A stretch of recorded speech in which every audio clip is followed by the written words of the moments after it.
Alejandro López, soy director de Política de Seguridad del Instituto Mexicano para la Competitividad, IMCO. Sigue siendo extraordinariamente elevado los niveles de violencia criminal que se experimenta en el país, aunque han disminuido con respecto al pico alcanzado en 2011. En comparación con el año pasado, el número de homicidios dolosos se ubica más o menos 17% abajo. Entonces, ese número muy probablemente va a ser revisado al alza.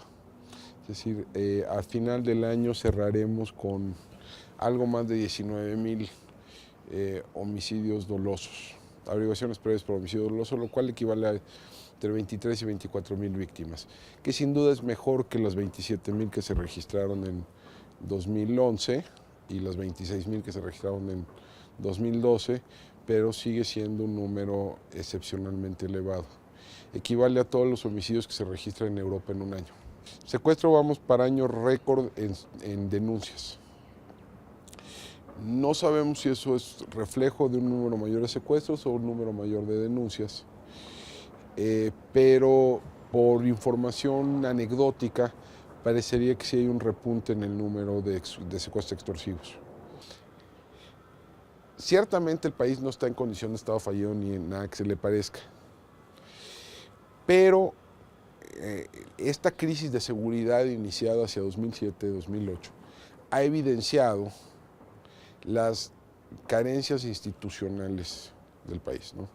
Ha evidenciado que la debilidad de sus cuerpos policiales, la incompetencia, corrupción o incapacidad de esas organizaciones del Estado, ha evidenciado también la debilidad del sistema de justicia penal y el desastre de las prisiones. Atender el problema nos va a tomar muchos años y muchas reformas, algunas de las cuales ya están en proceso. Pienso, por ejemplo, en la reforma del sistema de justicia penal. Otras apenas son incipientes, por ejemplo, en materia de prisiones o en materia policial. Yo creo que en el largo plazo vamos a experimentar un proceso de pacificación, pero va a tomar mucho tiempo. Hay algunos policías comunitarias que han estado allí desde hace mucho tiempo, que están claramente, intrínsecamente relacionados a la vida de la comunidad.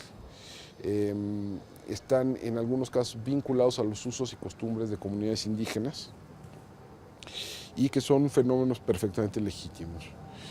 Hay una segunda categoría que son una suerte de insurgencias orgánicas en respuesta a la inseguridad y en particular en respuesta a las agresiones de grupos de la delincuencia organizada. Pienso ahí, por ejemplo, en el caso de Cherán, Michoacán, ¿no?, donde hay una resistencia social orgánica, ¿no?, pero que es distinta a las modalidades, digamos, más organizadas de la primera categoría. Y tercero, y yo creo que el fenómeno más preocupante, son estos fenómenos de autodefensas que en algunos casos bien pudieran ser la fachada para grupos delincuenciales, ¿no? Esto también ha venido surgiendo en algunas comunidades de Tierra Caliente, en Michoacán y en algunas regiones de Guerrero. Y hay que ser sincero, no es tan sencillo diferenciar una cosa que la otra, pero sí, dada esa diversidad, sí obliga a una respuesta diferenciada del Estado frente al fenómeno. Las policías comunitarias o inclusive estos grupos, digamos, que han surgido de manera más o menos espontánea, deberían de ser legitimados de cierta manera, ¿no?, o institucionalizados, ¿no? Y hay algunas alternativas para hacerlo. Por ejemplo, la Secretaría de Defensa Nacional cuenta con una herramienta, con unas unidades conocidas como las guardias rurales. Podrían ser incorporados a ese marco. En aquellos casos donde se trata simplemente de fachadas de grupos criminales, no queda más que desarmarlos. no queda más que desarmarlos.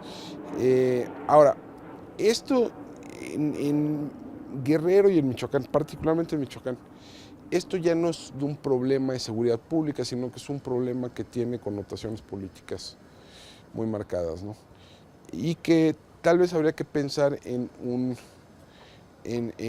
construir un andamiaje político-jurídico que le permitiera dar salida a estos grupos,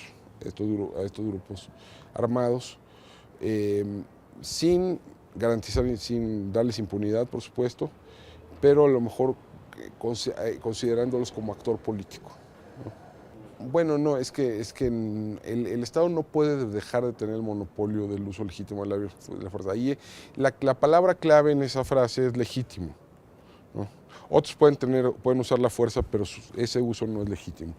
El punto es si pueden ser institucionalizadas estas formas de organización social.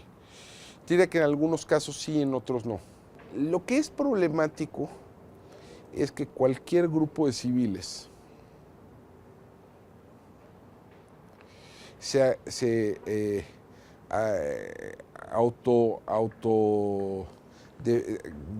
defina como guardia comunitaria y a raíz de lo cual puede ejercer funciones de policía, ¿no? O funciones de fuerza armada legítima, ¿no? Yo creo que eso sí es tremendamente problemático, ¿no? A lo mejor la respuesta al fenómeno tal como existe sí puede ser en algunos casos, y pensándole muy bien y articulándolo y creando un andamiaje jurídico suficiente, podría ser la institucionalización de esos grupos. En otros casos yo diría que no. Yo diría que no va a haber,